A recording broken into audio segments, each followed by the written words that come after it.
ഇവിടെ ഈ മഞ്ജു വാര്യർ പറഞ്ഞ ഈ സൂക്കേട് ഉണ്ടല്ലോ, ആ സൂക്കേട് ആദ്യം തിരിച്ചറിഞ്ഞത് കമല. അതെ, ഈ മൂന്ന് ആൾക്കാരുടെ കാര്യത്തിൽ തീർച്ചയായിട്ടും അതൊരു നിമിത്തം. മലയാള സിനിമയിലെ ഏറ്റവും വിജയപ്രദമായിട്ടുള്ള ഒരു ലവ് ഇൻസ്റ്റിറ്റ്യൂട്ടും കൂടിയാണ് കമലിൻ്റെ സിനിമാ ലൊക്കേഷൻസ് എന്ന് ചെറിയ ആൾക്കാർ തമാശക്കാണെന്നും പറയാറുണ്ടല്ലേ. ഈ പിള്ളേരൊക്കെ ഇനി കമലിൻ്റെ സിനിമയിൽ അഭിനയിക്കണം എന്നുള്ള വാശി പിടിക്കുമെന്ന് എനിക്കറിയില്ല. അതായത് ഇതൊന്നും മനഃപൂർവ്വം ഉണ്ടാകുന്നതല്ല, ഒക്കെ സംഭവിച്ചു പോകുന്നതാണ്. അത് സിനിമയുടെ ഒരു എന്താ പറയുക, ഒരു കാലത്തിലൂടെ ഇങ്ങനെ സഞ്ചരിക്കുമ്പോൾ നമ്മൾ പിന്തിരിഞ്ഞ് നോക്കുമ്പോൾ രസകരമായിട്ട് ഓർക്കാൻ കഴിയുന്ന ചില കാര്യങ്ങളാണ്. പെരുവണ്ണാരത്തെ വിശേഷങ്ങൾ എന്ന് പറയുന്ന സിനിമ ഷൂട്ട് ചെയ്യുമ്പോഴാണ് ജയറാമും പാർവതിയും തമ്മിൽ നമ്മൾ ക്യാമറയുടെ പുറകിൽ നിൽക്കുമ്പോൾ നമുക്ക് 1000 കണ്ണുകളാണെന്ന് പറയും സംവിധായകർക്ക്. അതാണ് അതിൻ്റെ ഒരു പ്രത്യേകത എന്ന് പറയുന്നത്. ഇന്നത്തെ ചെറുപ്പക്കാരെ അത് അനുഭവിക്കേണ്ടോന്ന് അറിയില്ല, കാരണം അവർ മോണിറ്ററിൻ്റെ അകത്തെ ഫ്രെയിം മാത്രമേ കാണുന്നുള്ളൂ. ഞങ്ങളൊക്കെ അങ്ങനെയല്ല, ക്യാമറയുടെ പുറകിൽ നിൽക്കുമ്പോൾ ഞങ്ങൾ മനസ്സിലൊരു ഫ്രെയിം സങ്കല്പിക്കും. ഈ ഫ്രെയിമിൻ്റെ അകത്തുനിന്ന് നമ്മൾ സ്വയം സിനിമ കാണുന്നുണ്ട്. ഇതിനോടൊപ്പം അതിനപ്പുറത്ത് ഒരു 3 ഡയമെൻഷനിൽ നമ്മൾ അപ്പുറത്ത് ഈ സൈഡിൽ പോലും ഒരാൾ എന്ത് ചെയ്തിട്ടുണ്ടെങ്കിലും നമുക്ക് തിരിച്ചറിയാൻ കഴിയണം എന്നാണ് ഞാൻ വിചാരിക്കുന്നത് സംവിധാനം എന്നുള്ളത്. ഞാൻ അത്ര സൂക്ഷ്മമായിട്ട് നോക്കുന്ന ഒരാളാണ്. അപ്പോൾ പലപ്പോഴും ഷോട്ടിൻ്റെ ഇടയിൽ പോലും നമ്മൾ ക്യാമറയുടെ കുറേ ദൂരത്തിലാണെങ്കിലും ഒരുപക്ഷെ ക്യാമറാമാൻ സൂം ചെയ്ത് വളരെ അടുത്തുള്ളൊരു ഫ്രെയിമിലായിരിക്കും നിൽക്കുന്നത്. ഞാൻ പക്ഷേ അത്ര അടുത്തൊരു ഫ്രെയിമിലായിരിക്കില്ല, കാരണം നമ്മളൊക്കെ കുറേ ദൂരെ ആയിരിക്കും നിൽക്കുക. പക്ഷേ അറിയാതെ സൂം ചെയ്ത് ആ ഫ്രെയിം ക്യാമറാമാൻ ഫിക്സ് ചെയ്തിട്ടുണ്ടെങ്കിൽ ആ ഫ്രെയിമിൻ്റെ അകത്തായിരിക്കും ഞാൻ നിൽക്കുക. അതൊരു പ്രത്യേകതയാണ്, സംവിധാനം എന്നുള്ള രീതിയിലൊരു പ്രത്യേകതയാണ്. അപ്പോൾ മറ്റ് ലൊക്കേഷനിൽ മറ്റുള്ളവർ നിൽക്കുന്നതിനേക്കാളും കൂടുതൽ, കാണുന്നതിനേക്കാളും കൂടുതൽ സൂക്ഷ്മമായി നമ്മൾ കാണും. അപ്പോൾ ഒരു ചലനം, ചിലപ്പോൾ എന്താ പറയുക, കണ്ണിൻ്റെ ഒരു മാറ്റം പോലും നമുക്ക് തിരിച്ചറിയാൻ കഴിയും. അങ്ങനെ തിരിച്ചറിഞ്ഞാണ് ജയറാമും പാർവതിയും തമ്മിൽ ചെറിയ എന്തോ ഒരു വശപ്പശകുണ്ടല്ലോ, ഷോട്ടിനപ്പുറത്ത് ഒരു വശപ്പശകുണ്ടല്ലോ എന്നുള്ളത് തിരിച്ചറിയുകയും ഞാൻ അന്ന് ക്യാമറാമാൻ വിപിൻ മോഹനായിരുന്നു. അവർ രണ്ടുപേരുടെ പുറത്ത് ആദ്യം തിരിച്ചറിയുന്നത് കമലായിരുന്നു. ഞാൻ ജയറാമിൻ്റെ അടുത്ത് പറഞ്ഞു, എന്താണിത്, ഇത് ക്യാമറയുടെ അപ്പുറത്തും ഒരു പ്രണയം ഉണ്ടല്ലോ. അപ്പോൾ ജയറാം ചിരിച്ചു, ഒന്നും പറഞ്ഞില്ല, അങ്ങനെയൊന്നുമില്ല എന്നൊക്കെ പറഞ്ഞ് ഒഴിഞ്ഞു മാറി അങ്ങ് പോയി. പക്ഷേ അവർക്കും അറിയായിരുന്നു, ഞങ്ങൾക്കും അറിയായിരുന്നു ഒരു പ്രണയം മുട്ടിടുകയായിരുന്നു എന്നുള്ളത്. അപ്പോൾ അത് ചില പ്രണയകഥകളും അതിനൊരു കാരണമായിട്ടുണ്ടെന്നാണ് എനിക്ക് തോന്നുന്നത്. ഈ ഞാൻ പറഞ്ഞ ഈ 3 പ്രണയ ജോഡികളുടെ നോക്കി കഴിഞ്ഞിട്ടുണ്ടെങ്കിൽ ഈ കഥകൾക്കൊക്കെ തന്നെ ആ കഥാപാത്രങ്ങളും. ഒരുപക്ഷെ കമലിൻ്റെ പടത്തിൽ ഇവർ അഭിനയിച്ചില്ലായിരുന്നെങ്കിൽ വേണമെങ്കിൽ ഇവർ ചിലപ്പം പ്രണയിക്കില്ലായിരുന്നു വേണമെങ്കിൽ എന്ന് പറയാൻ പറ്റില്ല, കാരണം സമാനമായിട്ട് എന്ന് വേണമെങ്കിലും പറയുകയും ചെയ്യാം. കാരണം അത്തരം സിനിമകൾ ഉണ്ടായി എന്നുള്ളതാണ്. ഇപ്പോൾ ദിലീപും മഞ്ജുവും കൂടിയും ഈ പുഴയും കടന്ന് പറഞ്ഞ സിനിമയിൽ അഭിനയിക്കുമ്പോൾ വളരെ ശക്തമായൊരു പ്രണയകഥ എൻ്റെ അകത്തുണ്ട്.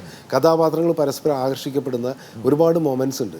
ഇത് അഭിനയിച്ചുകൊണ്ടിരിക്കും അറിയാതെ ഈ 2 പേരും അതിനു മുമ്പ് ഒരു സല്ലാപത്തിൽ അഭിനയിച്ചവരാണ്. പക്ഷേ എന്നിട്ട് പോലും അന്നില്ലാതിരുന്ന, ഞാൻ ദിലീപിനോട് ചോദിച്ചിട്ടുണ്ട്, നിനക്ക് എന്തുകൊണ്ട് സല്ലാപം സമയത്ത് മഞ്ജുവിനോട് പ്രേമം തോന്നായിരുന്നത്? അന്ന് എനിക്ക് അങ്ങനെ തോന്നിയില്ല സാർ, പക്ഷേ ഇപ്പം അറിയാതെ തോന്നിയെന്ന് പറഞ്ഞു. ഇതെങ്ങനെ തിരിച്ചറിഞ്ഞത്? ദിലീപിനോട് ആദ്യം കമലാണ് പറയണേ? അല്ല, അത് സത്യത്തിൽ ഒളിച്ചു വെച്ചു. കാരണം ദിലീപിന് എന്നോട് ചെറിയ ഭയം ഉള്ളത് കൊണ്ട് തന്നെ, എൻ്റെ സഹസംവിധായകനായിരുന്നോണ്ട് ഭയം ഉള്ളത് കൊണ്ട് തന്നെ. ഒരു സെക്കൻഡ് ഒരു കട്ട് ഞാൻ പറഞ്ഞിട്ട്. ഈ പുഴയും കിടന്ന് സിനിമയിൽ ശരിക്കും ഹീറോ ഉണ്ടായിരുന്നില്ല എന്ന് വേണമെങ്കിൽ പറയാം. ഹീറോ ഇല്ല എന്ന് പറയുന്ന കാരണം ഞാനതിൽ സഹസംവിധായകനും കൂടിയായിരുന്നു. ഇപ്പോഴും കിടന്നതിൻ്റെ ടൈറ്റിലൊക്കെ കാർഡിൽ എൻ്റെ പേരുണ്ട്, സഹസംവിധാനം ദിലീപ്, ലാൽ ജോസ് അക്ബർ ദിലീപ്. ഒരു രസകരമായ ഷൂട്ടിംഗ് ഒക്കെ ആയിരുന്നു. കാരണം വെച്ചിട്ടുണ്ടെങ്കിൽ എൻ്റെ സീനാകുമ്പോൾ സാറ് പറയും, ഷർട്ട് ഇട്ടിട്ടോ, മറ്റേ ഷർട്ട് എടുത്തിട്ടോ എന്ന് പറഞ്ഞാൽ ആ സമയത്ത് ഞാൻ പോയിട്ട് ഷർട്ട് ഇട്ട് ഞാൻ ഉടനെ മറ്റേ ഗോപി എന്ന കഥാപാത്രമായിട്ട് അഭിനയിക്കും. അത് കഴിഞ്ഞ് കഴിഞ്ഞാൽ നീ മറ്റേ അങ്ങനെ അസിസ്റ്റൻറ്റ് ഡയറക്ടറും ഭയങ്കര രസകരമായിട്ടുള്ള ഷൂട്ടിങ്ങാണ് ശരിക്കും. സാറ് തന്നെ എൻ്റെ അടുത്ത് പറഞ്ഞു, ഒരു ഹീറോ ഇല്ലാണ്ട് ചെയ്യുന്ന പടം പോലെ ഉണ്ടല്ലേ. കാരണം മമ്മൂക്കെ വെച്ചിട്ടും ലാലേട്ടനെ വെച്ചിട്ടും ജയറാമേട്ടനെ വെച്ചിട്ടും അങ്ങനെ ഓരോ ആളുകളെ വെച്ചിട്ട് പടം ചെയ്യുമ്പോൾ ഈ പടത്തിൽ മാത്രം കാരണം 3 പെണ്ണുങ്ങൾ മാത്രമേ ഉള്ളൂ എന്ന് തോന്നുന്നു ഫീലായിരുന്നു. അത് ഇപ്പോൾ ദിലീപ് പറഞ്ഞില്ല, അതിനൊരു വശമുണ്ട്. ഇപ്പോൾ പ്രേമമായിട്ട് കണക്ട് ചെയ്തുകൊണ്ട് പറയുകയാണ്. അപ്പോൾ ദിലീപ് ഇല്ലാത്ത സീനിലും അസിസ്റ്റൻറ്റ് ഡയറക്ടറായിട്ട് ദിലീപ് ഉണ്ടായിരുന്നല്ലോ. അതായിരിക്കാം ഒരുപക്ഷെ ഈ പറഞ്ഞ ഒരു പ്രണയം മുട്ടിടാനുള്ള ഒരു കാരണം. കാരണം സൂക്ഷ്മമായിട്ട് മഞ്ജുവിനെ ഇങ്ങനെ വായിച്ചിട്ടുണ്ടായിരിക്കാം ദിലീപ്. അത് കാക്കക്കറമ്പ് എന്നൊരു പാട്ടുണ്ട് അതിൻ്റെ അകത്ത്. അപ്പോൾ ഈ പാട്ട് ഷൂട്ട് ചെയ്തുകൊണ്ടിരിക്കണതിൻ്റെ മുമ്പ് ദിലീപ് വന്നിട്ട് എൻ്റെ അടുത്ത് ചോദിച്ചു, സാറേ എനിക്കൊന്നും മദ്രാസിലൊരു സിനിമയ്ക്ക് ഡബ്ബിങ്ങിന് പോകണം, ഒരു 2 ദിവസം ഞാനില്ലാത്ത ഒരു സീൻസ് ഉണ്ടെങ്കിൽ ചെയ്താൽ സൗകര്യമായിരുന്നു, എനിക്ക് പോകണമെന്ന് പറഞ്ഞു. അതൊരു പടത്തിൻ്റെ. അപ്പോൾ ഞാൻ പറഞ്ഞു, ദിലീപ് പോയിക്കോളൂ, കുഴപ്പമില്ല, കാരണം പാട്ടെടുക്കാൻ അത് മഞ്ജു മാത്രമുള്ളൊരു പാട്ടാണ്, ദിലീപിൻ്റെ 2-3 ഷോട്ടേ വരുള്ളൂ, അത് നമുക്ക് ദിലീപ് വന്നോണ്ട് എടുക്കാമെന്ന് പറഞ്ഞു. ശരി സാർ എന്ന് പറഞ്ഞിട്ട് പിറ്റേന്ന് രാവിലെ ഞങ്ങൾ ലൊക്കേഷൻ ചിലപ്പോൾ ദിലീപ് അവിടെ നിൽക്കുന്നത് പോയിട്ടില്ല. ഞാൻ ചോദിച്ചു, ദിലീപ് പോയില്ലെന്ന് ചോദിച്ചു. അല്ല, ഞാൻ വൈകിട്ട് ട്രെയിനിൽ പോയിക്കോളാം, കാരണം നാളെ രാവിലെ അവിടെ എത്തിയാലും മതി എന്ന് പറഞ്ഞു. വെറുതെ ഷൂട്ടിങ് പാട്ടെടുക്കണമല്ലോ. അപ്പോൾ ഞാൻ അപ്പോൾ ദിലീപ് ഈ പാട്ട് ഇങ്ങനെ ഭയങ്കരമായിട്ട് വായിച്ചിട്ട് ആ പാട്ടിനൊരു പ്രത്യേകത ഉണ്ട്. ആ പാട്ട് ഒരുപക്ഷെ ബ്രിട്ടാസ് ശ്രദ്ധിച്ചിട്ടുണ്ടെങ്കിൽ മനസ്സിലാവും, ഭയങ്കരമായിട്ട് പ്രണയം ഉണ്ടാക്കുന്ന ഒരു സംഭവങ്ങൾ ആ ഗിരീഷ് പുത്തഞ്ചേരിയുടെ വരികളിലുണ്ട്. ആ പറഞ്ഞ ദിലീപ് അന്ന് പോയില്ല, മുഴുവൻ ഷൂട്ടിംഗ് കണ്ടുകൊണ്ടിരിക്കുകയായിരുന്നു. അന്ന് വൈകിട്ട് ട്രെയിന് പോയില്ല. നെക്സ്റ്റ് ഡേ ദിലീപ് ലൊക്കേഷനിൽ. അപ്പോൾ ഞാൻ ചോദിച്ചാൽ നിനക്ക് പോകണ്ടേ, അല്ല അവിടെ ഡബ്ബിംഗ് ഇല്ലേ? അല്ല സാർ അത് 4 ദിവസം കഴിഞ്ഞിട്ട് ചെന്നാൽ മതി എന്ന് പറഞ്ഞു. അപ്പോൾ ഈ പാട്ടെടുക്കുമ്പോൾ ദിലീപ് പൂർണ്ണമായിട്ട് അവിടെ ഉണ്ടായപ്പോൾ അപ്പോഴാണ് ഇത് ചെറിയ കുഴപ്പമുണ്ടല്ലോ എന്നുള്ളൊരു തോന്നൽ നമുക്ക് വന്നത്. അപ്പോൾ എൻ്റെ അടുത്ത് ആദ്യം ഇത് പറഞ്ഞത് സുഖമാണ്, ക്യാമറാമാൻ സുകുമാറാണ്. അങ്ങനെ പറയും പോകാതിരിക്കുന്നതിന് മറ്റൊരു കാരണമുണ്ട്. അത് മഞ്ജു ഇല്ലാത്തൊരു സീനാണ് ഷൂട്ട് ചെയ്തിരുന്നെങ്കിൽ ഇപ്പം ദിലീപ് കൂടി ഉണ്ടാവില്ല, മദ്രാസിൽ പോയിട്ടുണ്ടാവുന്നു. അപ്പോൾ അതിൽ നിന്ന് എനിക്ക് കത്തി, എടാ ഇത് വേറെയാണല്ലോ കുഴപ്പമെന്ന്.